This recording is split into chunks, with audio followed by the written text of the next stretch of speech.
In a quiet American town, Emily returned home at dusk, her day heavy with school and part-time work. Yet for days, a single thought had lingered in her mind, circling like a bird that refused to leave a journey to Tokyo.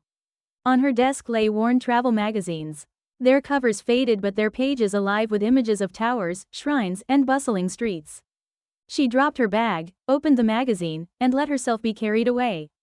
Tokyo Tower gleamed in photographs. Shinjuku's skyscrapers rose like steel forests.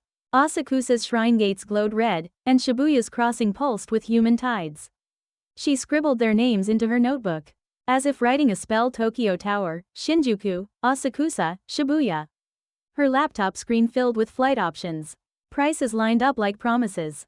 And one ticket seemed almost too affordable to be real. Heart racing, she resolved to tell her parents. At dinner, she spoke of her plan.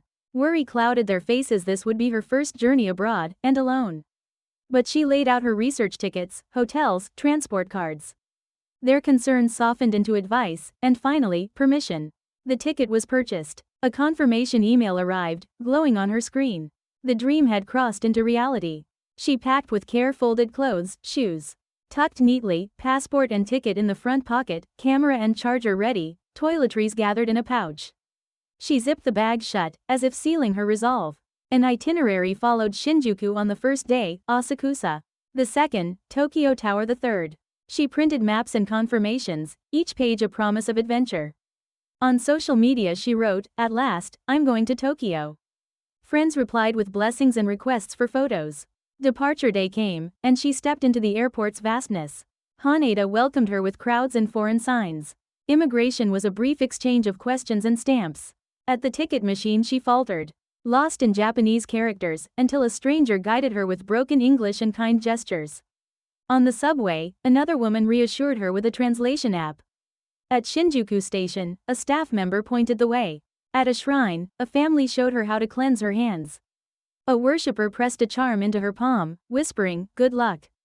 Kindness met her at every turn. At Tokyo Tower, a tourist offered to take her photo, capturing her smile against the city's lights. On the final day, she gazed once more from the tower's heights, the city sprawling beneath her like a living tapestry. At the airport, staff guided her through departure. Even in farewell, Tokyo gave her gentleness. The plane lifted, and the city's lights receded into the night. She crossed the Pacific with music in her ears, arriving home to her parents' embrace. The journey ended, but its record remained: photos, notes, and, above all, the memory of strangers' kindness.